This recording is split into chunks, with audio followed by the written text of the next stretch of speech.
Hello everybody, good afternoon and welcome to the United Stand. Hope you're all doing very well.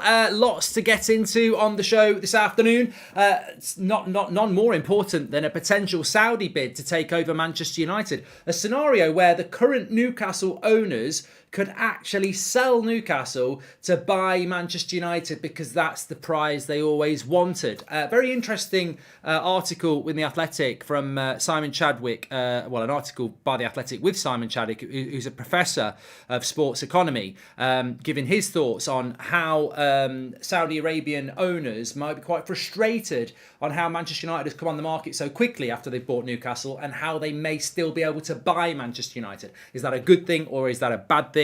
You may have seen yesterday, I think there was talk of a Saudi/Dubai ownership model for Liverpool. So things are back on the agenda. I think the World Cup is the World Cup's starting to fade out now. I just think we're getting closer to the return of Premier League football / real football. And we're also getting closer to the end of the World Cup, aren't we? And I think I think people are starting to look at that, and I think we'll start to hear more and more around Manchester United, the sale, and everything else. But yeah, nice to be on the show. Everyone's doing well. I also want to talk about a couple of things that Adam was talking about this morning. Sommer, the goalkeeper, and see Martial's 27 today, by the way. 27. Where did the years go? Big couple of years coming up for him, hopefully at Manchester United. Also, obviously, we've got the game, a watch along for Manchester United on Wednesday night against Cadiz. So I don't know whether they've moved the game on Saturday yet, because that's kicking off at 5 o'clock. And then England are kicking off at 7. So it'll be a quick turnover there, but maybe they'll change the kick-off time for that. Maybe they won't. Probably won't, actually. Quite a lot of things to get into. And also, we've had the Manchester United Supporters Trust. They've put their statement out over the weekend about fan ownership and, new owners should engage with them. Funnily enough, I was listening to Talk Sport driving back from the Ben Foster show this morning, and they had a representative from the Man United Supporters Trust talking to Simon Jordan, and Simon Jordan absolutely went in on them, saying, these, fans who seem to think they're going to get a place on the board when somebody's bought a club for 6 billion, you're living in a dreamland. Is it a dream, or could it be a reality? Zane says that Saudi owners buy Arsenal instead and back Arteta. We are close to the title. Seamus Canavan, says Niall Levy. Clips. Okay, let's go straight off the bat here then. So what are we talking about? Saudi bid for United. Now, the thumbnail, if you know your football, I don't know whether anybody knows the name of the person on our thumbnail today. I think it's Medad Gadassi or something like that. I probably completely pronounced it wrong, but he is the owner of Newcastle.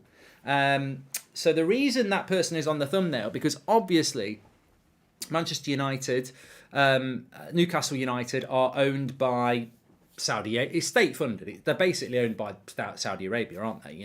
Whether you want to say it's oil money, whether you want to say it's state funded, or whatever. It's owned by basically Saudi Arabia, and that's what we heard last week, is that would not be possible for those people to buy Manchester United because they own Newcastle, but there may be private investment into Manchester United from Saudi Arabia. So effectively, the reason we put that person on the thumbnail there is because there was a very interesting article with The Athletic today from Simon Chadwick, who's a professor of football economy. And he said that basically the Saudi Arabian purchase of Newcastle was very opportunist, in the sense that they wanted to buy a football club and Newcastle wasn't really the club that they wanted, but it presented an opportunity to buy a club that had the potential to do what's happened with Man City and their ownership there. Ideally, they would have loved to have bought Manchester United or a Liverpool, but they weren't available, so they bought a Newcastle. And it goes on to say that there will probably be some disbelief in Saudi Arabia that they buy Newcastle, and then within a year, Manchester United, the prize they probably wanted, comes onto the market. But he then goes on to say that he's going to go, and this is his words, I'm going to go out on a limb here and say that it wouldn't be extraordinary if actually if they sold Newcastle and bought Manchester United. And I thought, that's quite interesting, because there are other ways this could happen as well. What also could happen is private investment from Saudi Arabia could buy Manchester United, and then in future years Newcastle could be sold and private investors could sell it to Saudi Arabia. So it's interesting, isn't it? We're so locked into what's going to happen with Manchester United's future, and I still believe that the Glazers have got buyers lined up and it's probably US investment. I still believe that. But you've then got this theory here that Saudi Arabia would love to have owned Manchester United instead of Newcastle, and there still may be a way that that could happen, whether it's by a straight sale of Newcastle now, or whether it's a future purchase of Manchester United via private Saudi Arabian investment now. So it just shows you the enormity of Manchester United, really, and it just shows you the amount of interest there is in the club. And look, what I would say is, I don't speak for Manchester United fans. You don't speak for Manchester United fans, and you've got to be very careful what you wish for. There'll be very, very, very many Manchester United fans and Liverpool fans that absolutely do not want Saudi Arabian ownership like Newcastle have got. Whether it's morally or just they don't want that sort of ownership model. So you've got to respect and understand that, of course. But we're here to follow the news, and we're here to react to stories about what's happening with Manchester United. I says, shameless twerking for oil after bashing City for years. Oh, but you know what? You know what Man City fans can do? You can swivel on both of those. I mean, God, if you don't realise what world we live in, you're a fucking idiot. I mean, of course Man City have been bantered for years, but do you think real Man City fans really care about people saying you've won everything with oil money? And do you not realise that anybody who's moaned about it has just been jealous? Really? I mean, that's the truth of it, isn't it? At least I'll put my hands up and say, there's definitely a bit of jealousy about what Man City have done. But the reason Man City have been ridiculed and the reason Man City have found it difficult is because they came from nothing to being one of the best teams in the world. They had no history. They had no place. They basically won the lottery. The Man City owners went, ta-da, it's your day to be relevant. You're going to be the biggest club in the world and we're going to prove that money can buy you anything in football. That's why Man City got ridiculed. Of course, everybody's jealous of it. I mean, bloody hell, would what Manchester United fan would not want Manchester United to be able to go and buy Erling Haaland and blow everyone out of the water, or waste £100 million on Jack Grealish just because it might work? We'd all want that. Of course there's a jealousy. I mean, I don't get these Man City fans who go, ha ha ha, they've moaned about our ownership model for years and now they want it. Well, that's not really the case, is it? People have laughed at your ownership model because you came from nothing into something. But of course there's envy there. I mean, I think most people are envious of Newcastle now. It's we can all try and do it the moral way, and some people want to do it the moral way. But, actually, honestly, most people would love their football club to be filthy rich and buy what they want. Mark, surely if Ronaldo does this move, his footballing career is finished, says Niall. Well, I'll talk about Ronaldo in a bit, mate, but we're a Manchester United fan channel. He doesn't play for us anymore, so I'm not going to move the headlines of the show just to talk about Ronaldo, but we can do it a bit later. So, look, yes... could Manchester United end up in the hands of Saudi Arabian owners? Yes, they could. They could still end up in Sir Jim Radcliffe's hands. They could still end up in US hands. But I think that it's interesting that we know that Saudi Arabia looked at buying Manchester United and it didn't look like it was available, and they bought Newcastle. Could they find a way that they get hold of Manchester United still, or is that a ship sailed? Interesting. And I'm, what I'm interested most of all is as I keep saying, how long is this going to take? This talk of United having new owners by the spring. Well, we need to move quickly on who the new owners are going to be then, don't we? How long is this going to take, and when are we going to find out who the potential new owners are going to be? And when do we start to find out, the meat on the bones, like the detail of what they're going to do? Common England and United says, it's your boy Calv. And so no way to win without billionaire owners then, says Title. I don't think so. I personally don't think so. I don't think you can win the title or the Champions League consistently without billionaire owners. You might do it one season, but you get blown out of the water the second one. Look, a lot of people talk about Jude Bellingham. Who's going to buy Jude Bellingham?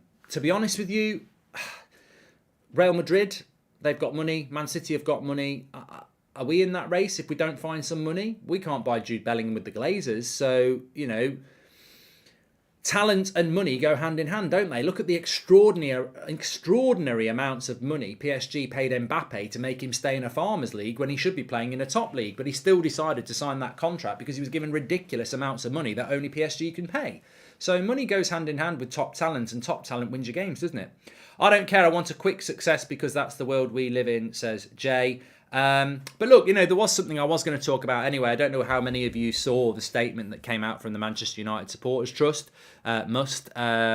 signed by very many Manchester United supporters clubs around the world and the UK, basically saying that they would love the new owners of Manchester United to engage early with the fans, and discuss and commit to the ideals that many of us have, which is that the infrastructure is spent on, the team is spent on, that there's a place on the board for fan opinion and share ownership, etc., etc. And I think that's very interesting as well, because as I said, I was listening to Simon Jordan talking to someone from the Manchester United supporters group this morning, and I've got to say I can see both sides of the model here. Sometimes I think you've got to be pragmatic, and as fans we would love to be have a place on the club and the board and everything like that. But then you've got, what is football now? It's multi-billion-pound business that, really, do you need a fan on the board, and who is that fan? One thing we've always found doing this is that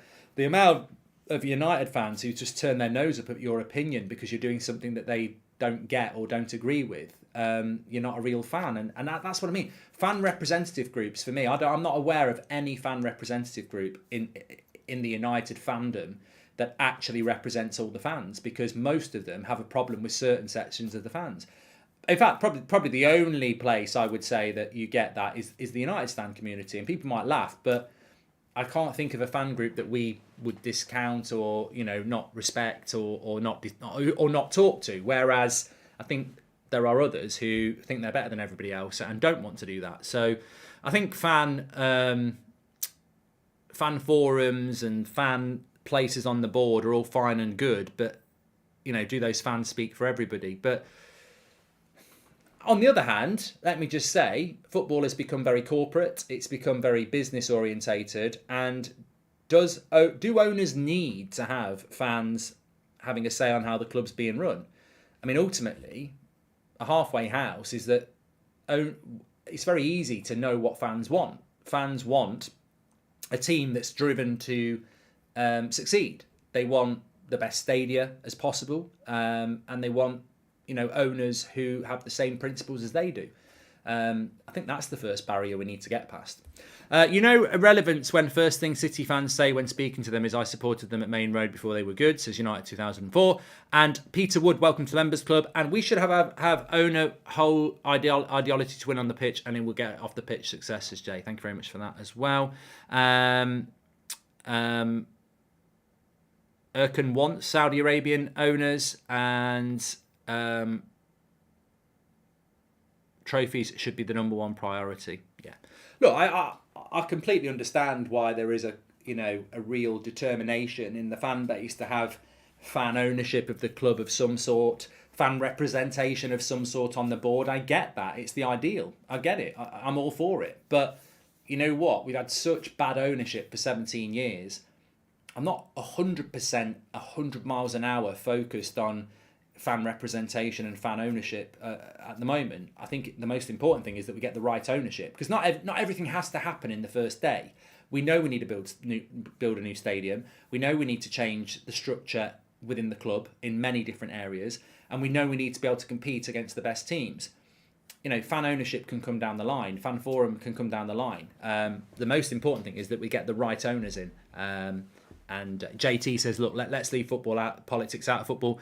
The entire world don't bow down. I want a wealthy owner, even if he's from Iran. There you go. Everyone's going to have a different opinion, aren't they?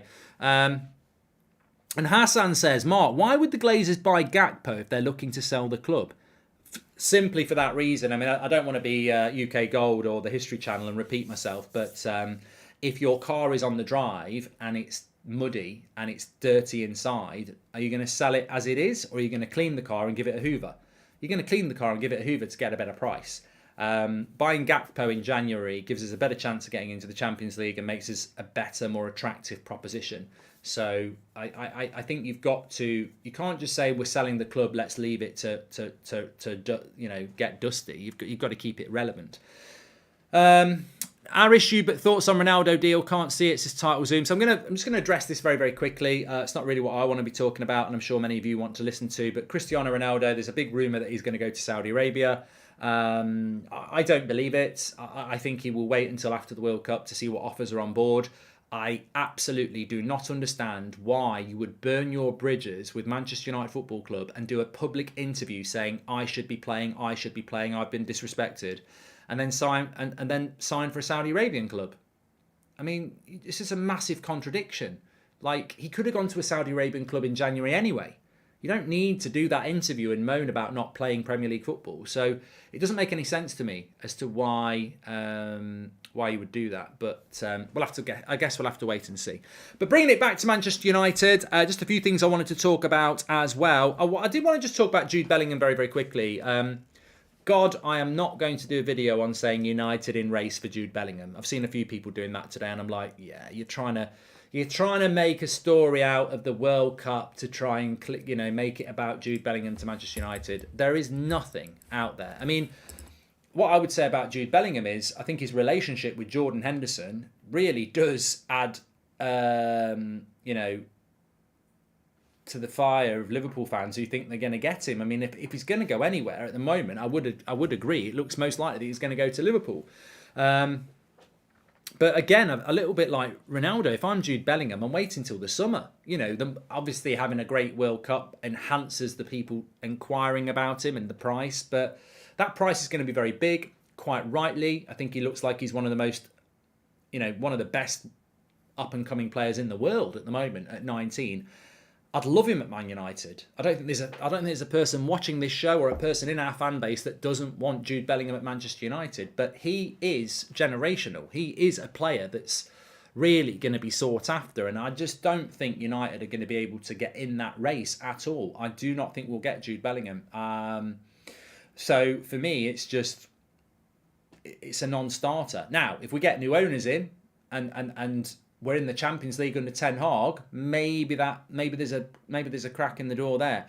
I mean, really, you would love to see people like Harry Maguire, Luke Shaw, and Marcus Rashford hanging around with Jude Bellingham as best friends and saying, "Come to Old Trafford." But at the moment, it just doesn't look likely to me. But if I was the owner of a football club, I'd be looking to get him, because at 19, 20 in the summer, you've got a player there that's going to get better and better and better and could be I would say England have got a chance against France on Saturday because of Jude Bellingham. I think he's that good. So I'd love him at Man United, but at the moment I don't think we're in anywhere near the favourites because we've not got new owners at the moment. You're going to need upwards of 100 million quid to get Jude Bellingham in the summer, and we probably can't afford to spend that on one player anyway, because we need 3 or 4.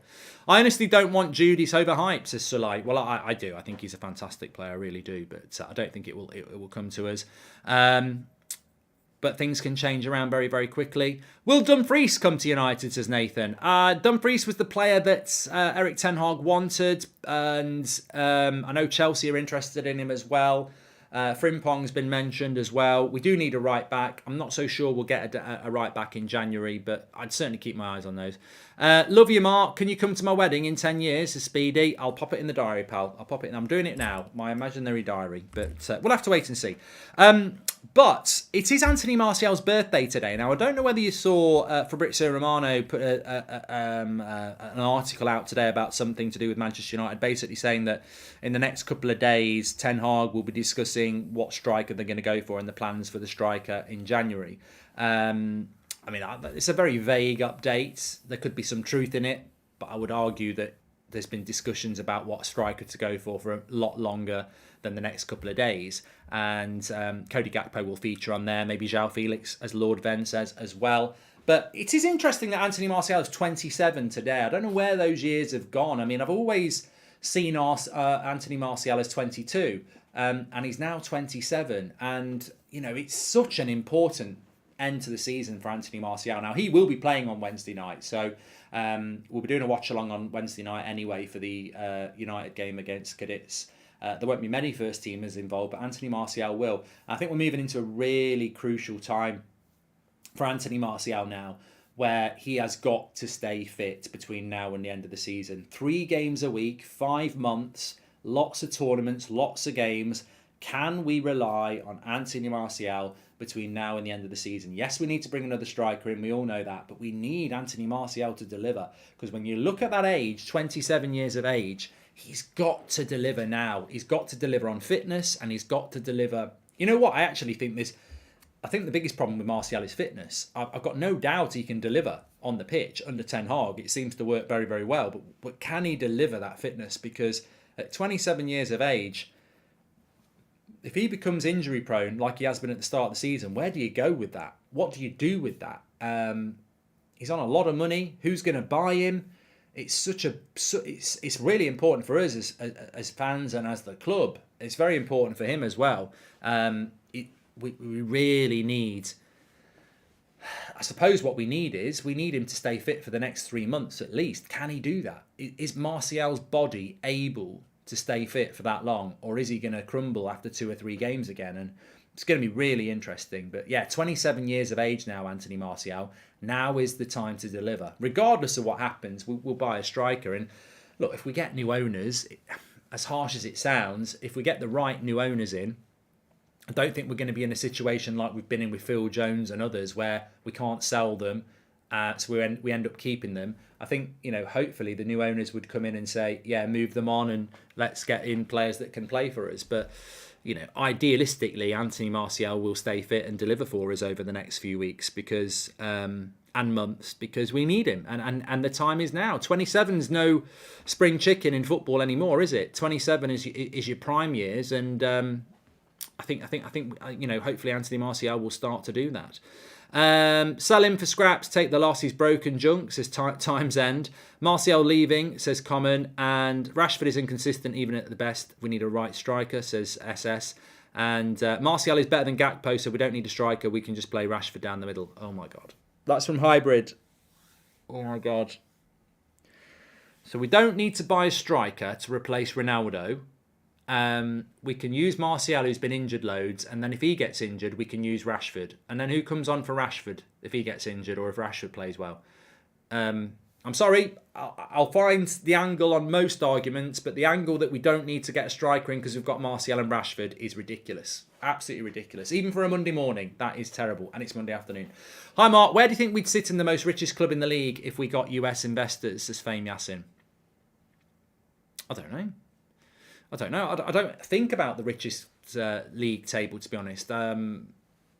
We've got to be... Look, with the next owners, we've got to be able to compete. That is what we've got to be able to do. And there's no point in being bought for $6 billion and then whoever buys us goes, right, I've spent my money, I want it back, and you're going to have to live off what you've got. We'll fail.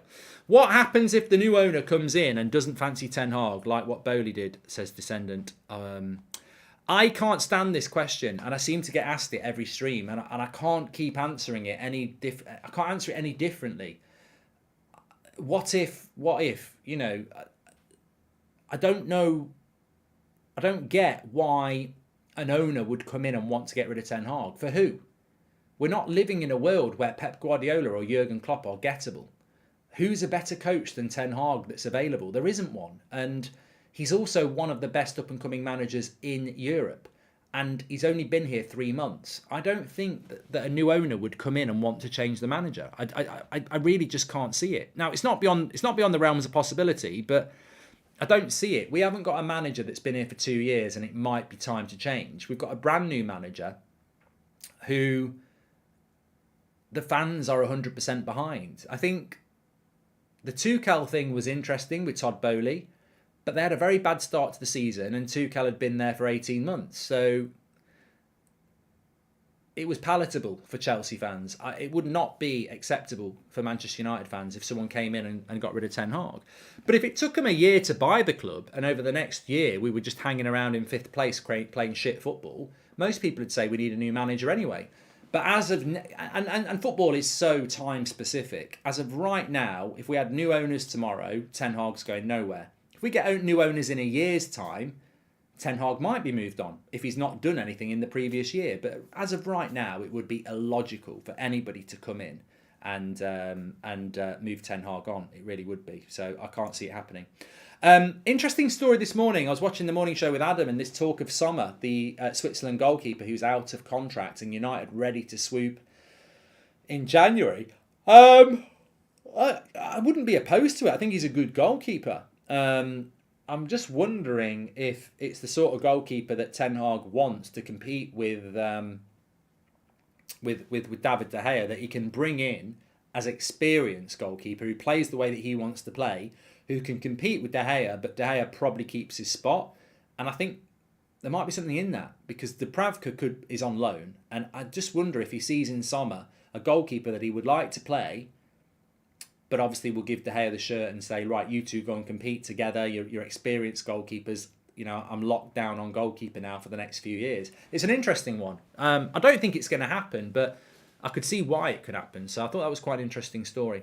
Hi, Mark. I'd like to see Felix and Gakpo. A lot of our forwards work best as wide forwards, and I feel like Felix in a false nine role could supply them, says James Cave. Yeah, a lot of people talking about João Felix. Not 100% sure why. Haven't seen anything change from what we said over the weekend. He's definitely available, and he's definitely a player that United looked at back in August. Fabrizio confirmed that to us a week ago as well. The price tag is going to be huge, and I don't know whether Manchester United would be looking to spend that amount of money in January. But you know what? There are clubs looking round for strikers in January. Chelsea want one. Arsenal may well need one. Liverpool have been looking at one. So it would be interesting to see what United do in January. But I think we're all in agreement that we need to do something. And I do like João Felix.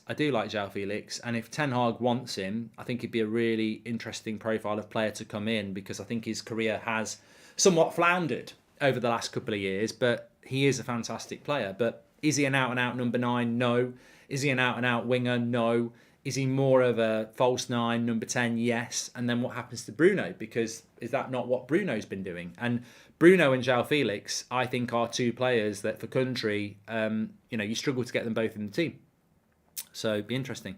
Would Vlahovic not be a good buy if possible, says Peter? And why not get Felix/Gakpo and Kane? Kane's hold-up play is brilliant, says Title Zoom. Well, it's interesting you say that about Harry Kane, because I've just got this theory that Man United will move for Harry Kane in the summer. Now, whether that's right or wrong, there are pros and cons. Harry Kane, to me, is world class. I don't actually think he gets in the box as much as he should do.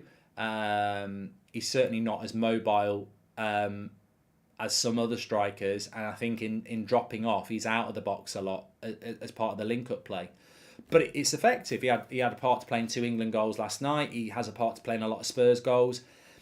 But obviously, he's not going to come to Manchester United before the summer, by which time he's going to be 30. Harry Kane's played a lot of football. He's had a lot of knocks over the years. Is he a player that's going to be playing deep into his 30s regularly? Or is he a player that's going to, play less and less in his 30s and drop off? And I think that's a big risk for United to go for a player like that in his, who is 30.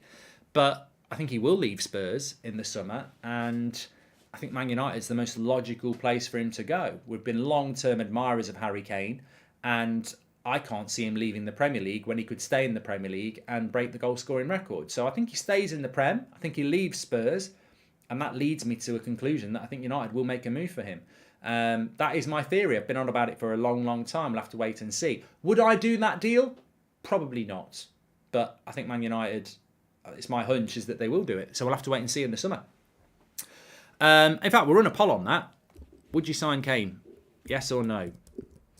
Let us know. Would you sign Harry Kane? I'm Harry Kane. I don't think he will go to Bayern, because if he goes to Bayern, he won't break the goal-scoring record for the Premier League. And, I mean, what's he going to end up with at Bayern Munich? A Bundesliga. I don't think he'll win the Champions League there. It's not guaranteed.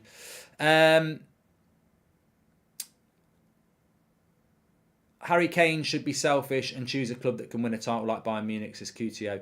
Just another update as well. I don't know whether you saw it. There was an update on Darren Fletcher today. Now, we've not mentioned Darren Fletcher much recently, but they were talking about the coaching staff. I think it was the Manchester Evening News who wrote it, how Steve McLaren's been welcomed back and everyone's really happy with him. But Darren Fletcher's role has been more defined now. Technical director, but actually his main role is to be a bridge between the youth and the first team and advise Ten Hag on the next big players coming through from the youth team. So I think that's a positive. I think it's very unfair to just focus on the negative side of things when there's positive stories. And I think last season, especially, Darren Fletcher probably deservedly got a lot of stick. Training on the training ground when he was meant to be a technical director, and I think United were at fault for that, really, for not clarifying what his job is. I think this makes a lot more sense, and it makes a lot more sense why we see him in a tracksuit, because he's actually respected within the football club very highly. He's a player that's come through the youth into Man United's first team. some of you might not be old enough to remember, but Darren Fletcher, it pisses me off when people say McTominay's the next Darren Fletcher. Darren Fletcher was actually a fantastic midfielder. He's sort of a late bloomer. I think a lot of people felt for a lot of there was always jokes around at the time, for if anyone can remember, that Fletcher was getting picked because he was Sir Alex's godson or son or whatever like that, because he was a bit of a divider. But then he hit around the late noughties. I mean, I remember him missing a Champions League final because he got an unfair second yellow card against Arsenal that kept him out of the final.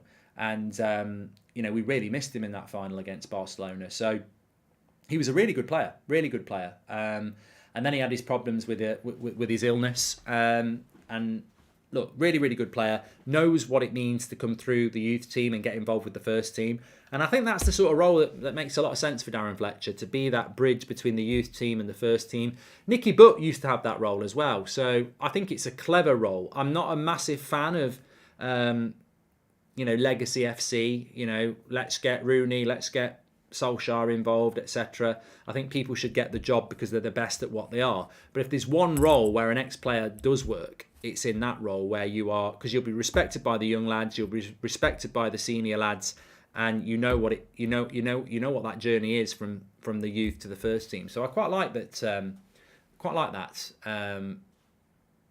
Times End says Fletcher was far better than McTominay, but he was bang average in my memory. I don't think he was. I don't think Darren Fletcher was bang average at all. I think he had a couple of years where, he really surprised me and became a very integral player. And as I said, anyone who can remember that Champions League semi-final where he got that yellow card, that was where he was in his prime for Manchester United. It wasn't a very big period. It was probably a year or two, and it was a long journey to get there. And then it was a quick journey to I think the illness that he had sort of prevented him from playing a lot of games, and then he ended up leaving. But he was a decent player. Darren Fletcher was a clutch player for us, says Vignesh. And because for a very long time we couldn't see what Sir Alex Ferguson saw in him, but he did turn it out to be a decent in the end, but he was nothing special, says Wraith. We missed him in that 2009 final, I agree, yes, definitely. But no, I think there's a bit of disrespect for Fletcher in the chat there. I would put him into a category where, he's not on the same... I'm not talking Paul Scholes, Nicky Butt, Roy Keane, nowhere near it. I'm not even talking Michael Carrick, but he was definitely way better than Fred or McTominay or Cleverley or Anderson. He was a level above them. And like I say, there was a period where he just was at his absolute prime, and he was a really important player for us. But do I wish we had him playing now? No, I'd have, you'd have a prime Roy Keane every day of the week. That's where we are with that. Right, I better move off because obviously the World Cup. I'll tell you what, I'm glad I'm on the United stand to stay this, because I'd get in trouble on That's Football. But is anyone else just really, really ready for this World Cup to end and get back to this? Get back to domestic football. It's not even just Man United. I want to get back to Arsenal playing Chelsea and stuff like that. I'm totally ready for Premier League football to come back. The World Cup's been good, but I thought the weekend was shit. All the favourites are winning. We're coming towards the end of the tournament now. I'm ready for Premier League football to come back, and I can't wait for it. 2 weeks tomorrow, we play in Burnley as well, so it's going to come quick. But I'm ready for it now. I knew this was going to happen. I've got nothing against the World Cup, but you know what it is? The Christmas tree's up. It's getting cold and dark outside. I crave those snowmen on Sky Sports. I crave, watch the festive football. Manchester United on the 18th of December are playing Arsenal. Yeah, I'm really missing that at the moment. And no matter how much money Qatar have thrown at the World Cup, they cannot replicate a cold, frosty Christmas night at all. So yeah, I'm looking forward to getting it back. But look, the World Cup is still on. And we have got our watch along at 3:00 today. Japan, come on Japan, we need a shock against Croatia, and it's Brazil and Casemiro, Fred and Anthony tonight at 7. So tune in on That's Football. We're on the watch alongs for that. And talking about the World Cup, there's a very good watch along coming up very soon with Don Ricky and Goldbridge. Get ready for that. It's coming very, very soon. Thanks everyone for watching. Sky Blue says, I can't believe some people don't understand Fletcher's quality, similar to Ji-Sung Park in terms of Sir Alex's trust in him and the quality he gave. I think he was a great player, Darren Fletcher. Yeah, I wouldn't call him a legend, but I think he was a great player for a very specific period of time. Anyway, thanks everyone for watching. We'll see you on the watch along. Take care.